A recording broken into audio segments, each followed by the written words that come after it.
This electrical awareness video is focused on identifying hazards around electricity on the job site. All other hazards on the job require the same focus and respect while performing your hazard assessments, and should not be disregarded or have any less importance placed on them.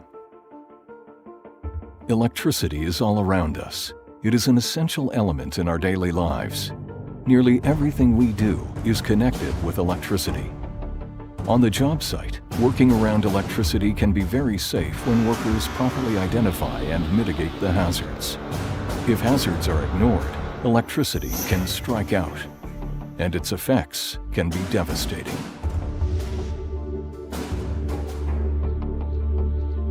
As with any task on the job site, you should never attempt to perform work without the proper training and experience. Only qualified personnel should be involved in the operation or repairs of electrical equipment. Inadequate training, lack of experience, and failure to recognize potential hazards could result in electric shock or arc flash. Electric shock can occur when a worker approaches or contacts exposed energized electrical equipment.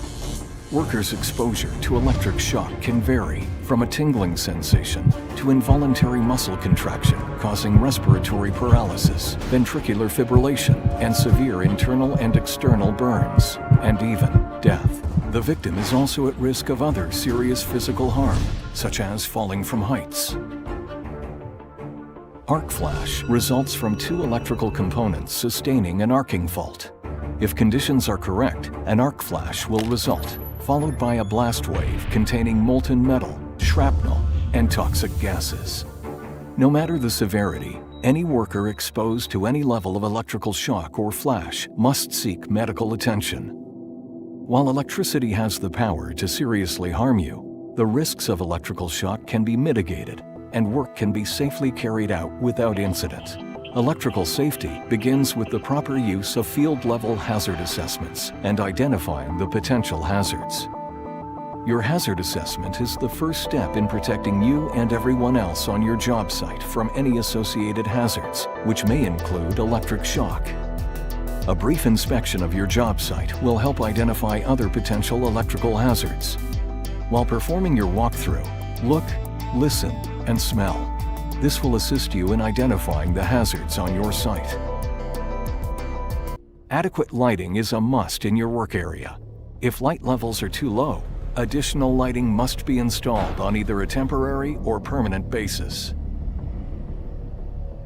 Whenever working directly around electrical equipment, the de-energizing of equipment is the recommended practice.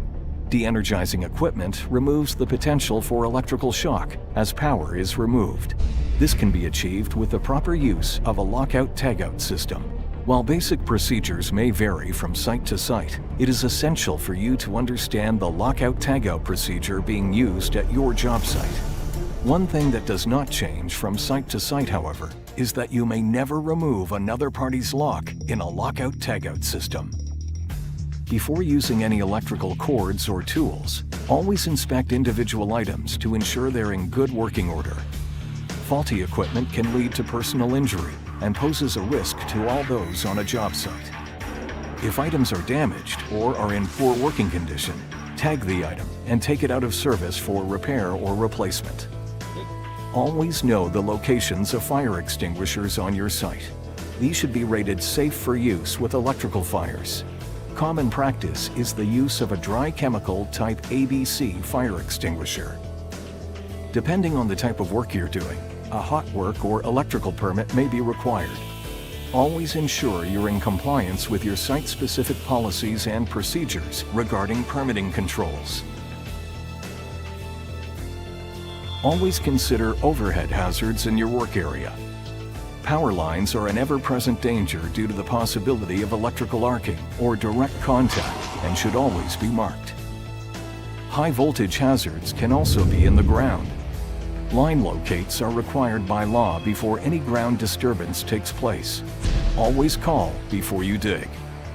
Occupational health and safety regulates minimum work distances to electrical sources with certain voltages and should be referred to before working near any high voltage sources. It is extremely important to recognize equipment in an abnormal condition, such as an open electrical panel, exposed wiring, sparks, smoke, or fire. When you encounter this situation, use the look, listen, and smell approach, as this is an immediate cue that extra caution should be used and may indicate a potentially dangerous situation is present. Water or liquids pose additional risk of electrical shock due to high conductivity. The hazard should be removed only after the area is de-energized. If you recognize a hazard that you cannot rectify, ensure that you ask questions and seek solutions from the appropriate personnel on site. Do not take it for granted that other workers understand the scope of your work or that there is a potential danger to you or to them. Common PPE requirements on job sites include cotton or fire-resistant pants, a cotton or fire-resistant shirt with a minimum 6-inch to full-length sleeve, electric shock-resistant or static dissipative footwear, Type 1 and 2 Class E and G protective headwear, additional high-vis clothing, safety glasses, and work gloves. PPE is your last line of defense.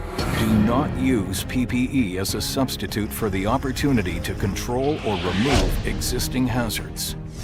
In the event that all safeguard systems have failed and a coworker is being shocked, never come in direct contact with the worker, or you may become entrapped in the shock cycle. If possible, deactivate the power source and activate your emergency response plan. Working around electricity can be performed safely and without incident by executing sound judgment and diligent observations in order to create your field-level hazard assessment, and by following the proper safe work procedures. You'll be well on your way to completing your task without incident. Remember the importance of using the proper equipment in good condition and by wearing the proper personal protective equipment. By employing all these safeguards, not only will you help keep yourself and your coworkers safe, you'll help ensure that you'll return safely every day to the people who count on you the most.